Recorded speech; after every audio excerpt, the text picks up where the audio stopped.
The following CD demonstrates the concept of nerve mapping using the PAJUNK nerve stimulator. Anaesthetists will demonstrate the location of the peripheral nerves commonly blocked in regional anaesthesia. The PAJUNK MultiStim sensor consists of a control box and peripheral electrode. To start, press and hold the On button.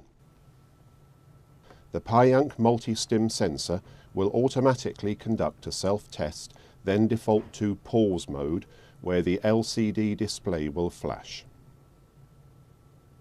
The sensor will automatically start in needle mode and display the pre-programmed setting shown here up to a maximum of 6 milliamps. To change to PEG mode, press this button. The display will then show the pre-programmed PEG setting up to a maximum of 60 milliamps. The pulse width can be changed by pressing this button and then by turning the grey knob either clockwise or anti-clockwise. You can choose from between 0.05 milliseconds and 1 millisecond. The frequency can be altered by pressing this button, either 1 or 2 Hz. You can pre-program the sensor and set the volume of the audible bleeps to your individual preference by using this Setup button and following the instructions in the handbook supplied with the sensor. To activate the sensor, press the grey knob.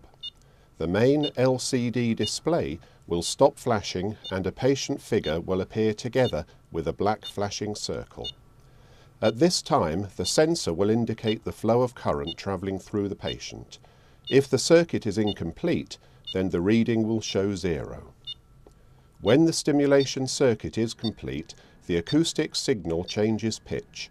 A further black circle appears here and the actual current travelling through the patient is indicated. We suggest commencing at a current of 3 milliamps for upper limb blocks. For lower limb blocks, the current is commenced at 5 milliamps. To locate most of the peripheral nerves, only light pressure need be applied to the skin surface, to which has been applied a water-based lubricant. The PEG is moved over the skin surface until paresthesia or a motor response is elicited. Transcutaneous electrical stimulation to elicit motor or sensory response is used to assist identification on the skin for needle insertion during peripheral nerve blockade. Pre-location of the nerve could therefore be useful in reducing pain, as the procedure reduces exploration time with the needle and improves precise location of nerve position during the block. The technique allows the awake subject to experience paresthesia and motor twitch in a controlled environment. Hence the patient is aware what they will experience and is often less fearful of nerve blockade. Aside from patient benefits, it provides a teaching tool to anaesthetists. Anatomical landmarks are an essential prerequisite. However, rapidity, control and fluency of performance can gain patient confidence. The latter can be learnt by practicing with the PAJUNK sensor nerve stimulator and PEG in teaching sessions. Upper limb blocks. We will display the location of the peripheral nerve by assessing the sensory or motor endpoint.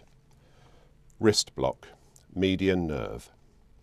At the wrist, the median nerve lies between the palmaris longus and flexor carpi radialis tendons and deep to the flexor retinaculum. Paresthesia is into thumb or index finger. Motor response elicits twitching mainly into the thenar eminence with some thumb abduction. Ulnar nerve. At the wrist, it lies between the ulnar artery and flexor carpi ulnaris.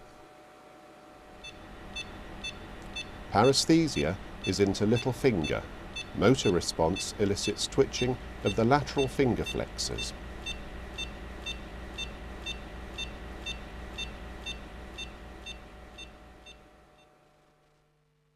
Elbow block, median nerve. At the elbow, it lies medial to the brachial artery. It is blocked 1 to 2 centimeters proximal to the flexor skin crease of the antecubital fossa. Paresthesia is into thumb or index finger. Motor response elicits stimulation of the forearm pronators and long flexors of the wrist. Radial nerve. At the elbow, it lies in the groove between brachioradialis muscle and biceps tendon, proximal to the flexor crease. Paresthesia is rare. Motor response elicits mainly wrist extension.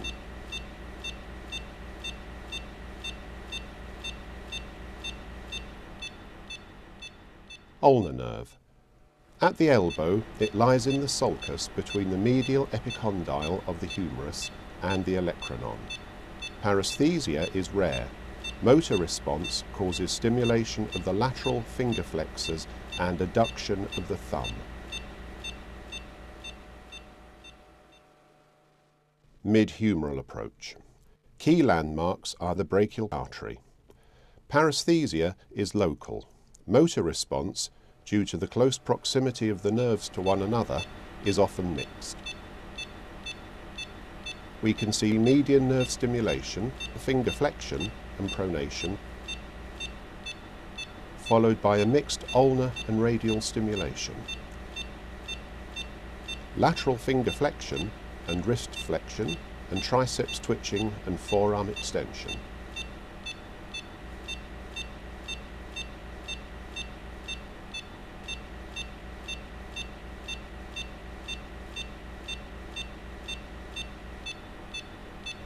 We can now see musculocutaneous response, forearm and wrist flexion, followed by ulnar nerve response, forearm flexion and lateral finger flexion. Brachial plexus, interscalene approach. Key landmarks are the lateral border of sternocleidomastoid muscle, the interscalene groove between anterior and middle scalenus muscle, palpated at the level of the cricoid cartilage, C6, and the subclavian artery as it passes above the scapula. Paresthesia is usually local. The first motor response elicited is from stimulation of the superficial cervical plexus and the spinal accessory nerve, which lie in close association. We can see twitching of the trapezius muscle. Next, we stimulate the phrenic nerve, which is anterior to the brachial plexus. We can see diaphragmatic contraction. Moving laterally into the interscalene groove, we stimulate the brachial plexus, and one can see forearm flexion as the median nerve is stimulated. Lower limb blocks. Femoral nerve block. The femoral nerve lies lateral to the femoral artery in the groin. Paresthesia is local. Motor response elicits twitching of the quadriceps muscle and the patella.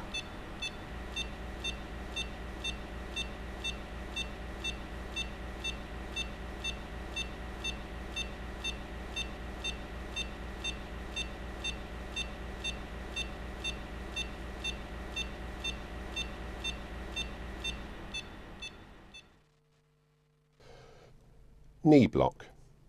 Key landmarks are biceps femoris at the lateral border of the patellar triangle, semimembranosus medially, the popliteal artery in between, and the patellar crease below.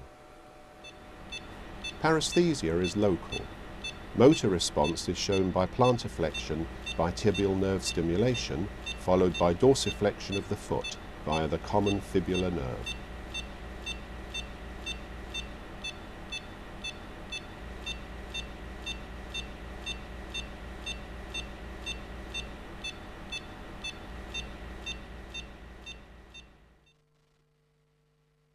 Next, we stimulate the common fibular nerve again, lateral to the fibular head, and see mainly eversion of the foot and some dorsiflexion.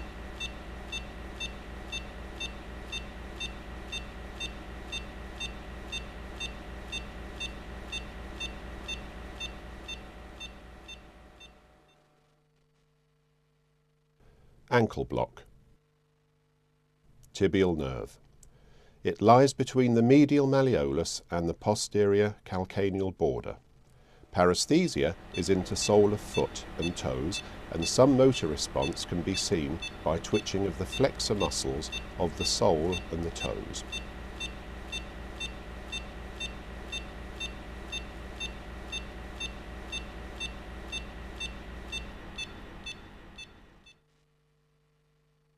Saphenous nerve lies anterior to the medial malleolus, and paresthesia is into the medial aspect of the foot. Deep peroneal nerve.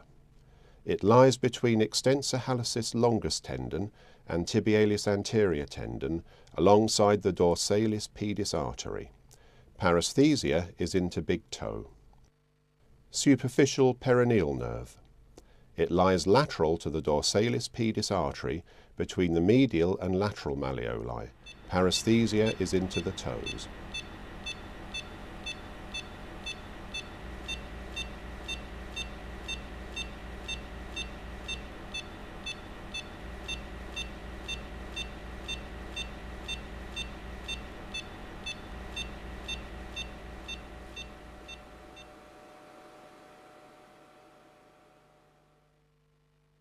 Sural nerve. It lies between lateral malleolus and the Achilles tendon. Paresthesia is into lateral border of foot.